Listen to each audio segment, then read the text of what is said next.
അപ്പോൾ ഈ ഒരു ചിക്കൻ കറി തയ്യാറാക്കാനായിട്ട് ഇത്രയും വെജിറ്റബിൾസ് ആണ് നമുക്ക് ആവശ്യമായിട്ടുള്ളത്. ഇതിൽ മെയിൻ ഇൻഗ്രീഡിയന്റ് എന്ന് പറയുമ്പോൾ കപ്പയും അതേപോലെ പച്ചക്കായും ആണ് കേട്ടോ. അപ്പം ചേനയും കൂടെ ഉണ്ടെങ്കിൽ നല്ലതായിരിക്കും. ചേന എനിക്ക് കിട്ടാത്തതിനെ കൊണ്ട് ഞാൻ അത് എടുത്തിട്ടില്ല. കുക്കർ എടുത്തിട്ട് അതിലേക്ക് ആവശ്യത്തിന് ഓയിൽ ഒഴിച്ചെടുത്തിട്ട് സ്പൈസസ് ഒക്കെ ആഡ് ചെയ്ത് കൊടുക്കുക. പട്ട, ഗ്രാമ്പു, ഏലക്ക, ബേ ലീഫ് എന്നിവയാണ് ആഡ് ചെയ്തിട്ടുള്ളത്. ഇനി നമുക്ക് അതൊന്ന് പൊട്ടി വരുമ്പോൾ അതിലേക്ക് ഉലുവയാണ് ചേർത്ത് കൊടുക്കേണ്ടത്. ഞാനൊരു സ്പൂണ് ഉലുവയാണ് എടുത്തിട്ടുള്ളത് കേട്ടോ. അപ്പോൾ അത് പൊട്ടി വന്നതിന് ശേഷം നമുക്ക് സവാള ആഡ് ചെയ്ത് കൊടുക്കാം. ഞാൻ ഒരു സവാള ആ ഒരു പ്ലേറ്റിൽ കാണിച്ചിട്ടുള്ള ആ ഒരു വെജിറ്റബിൾസ് മാത്രമേ എടുത്തിട്ടുള്ളൂ കേട്ടോ.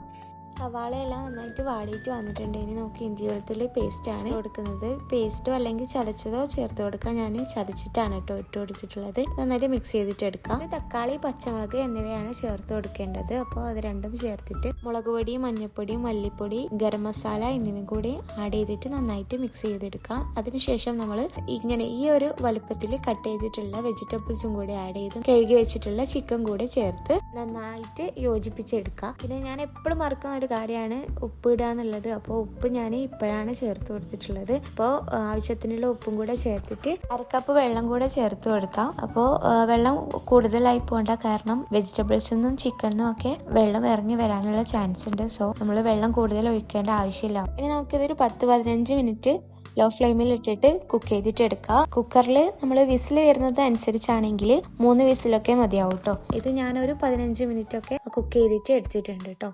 ചിക്കനും അതേപോലെ വെജിറ്റബിൾസും ഒക്കെ നന്നായിട്ട് കുക്കായിട്ട് വന്നിട്ടുണ്ട്. ഇനി ഇതിലേക്ക് വേണ്ടിയിട്ടുള്ള അരപ്പ് തയ്യാറാക്കുക. അതിന് വേണ്ടിയിട്ട് ജീരകം, അണ്ടിപ്പരിപ്പ്, ചെറിയുള്ളി, തേങ്ങ എന്നിവയാണ് എടുത്തിട്ടുള്ളത്. നന്നായിട്ട് അരച്ചിട്ട് നമുക്ക് ഇതിലേക്ക് ആഡ് ചെയ്ത് കൊടുക്കാം. ഇനി നന്നായിട്ട് മിക്സ് ചെയ്തിട്ട് ഒന്ന് തുളുമ്പിച്ചെടുക്കാം. ജസ്റ്റ് ഒന്ന് തുളുമ്പിയാൽ മാത്രം മതി, തളിച്ച് വരേണ്ട ആവശ്യമില്ല, അപ്പൊ പിരിഞ്ഞു പോകും. ഇനി വെളിച്ചെണ്ണ വെച്ചിട്ട് അതിലേക്ക് ചെറിയുള്ളി ചെറുതായിട്ട് കട്ട് ചെയ്തിട്ട് കറിവേപ്പിലയും ആഡ് ചെയ്ത് മൂപ്പിച്ചെടുത്ത് അതിലേക്ക് ഒഴിച്ചു കൊടുത്താൽ നമ്മൾ ടേസ്റ്റി ആയിട്ടുള്ള പള്ളിക്കറി ഇവിടെ റെഡി ആയിട്ട് കിട്ടും. ഫൈനലായിട്ട് നമുക്ക് മല്ലിച്ചപ്പും കൂടെ അരിഞ്ഞത് ചേർത്ത് കൊടുക്കാം കേട്ടോ. നല്ല ടേസ്റ്റി ആയിട്ടുള്ള കറിയുടെ റെഡി ആയിട്ടുണ്ട്. മഞ്ഞച്ചോറിനും നെയ്ച്ചോറിനും പത്തിരിക്കും ഒക്കെ നല്ല ടേസ്റ്റ് ആണ് ഈ ഒരു കറി. എല്ലാവരും ഒന്ന് ട്രൈ ചെയ്ത് നോക്കുക, ഫീഡ്ബാക്ക് അറിയിക്കുക. വീഡിയോ ഇഷ്ടപ്പെട്ടാൽ ലൈക്ക് ചെയ്യുക, ഷെയർ ചെയ്യുക, സബ്സ്ക്രൈബ് ചെയ്യുക. Okay, by.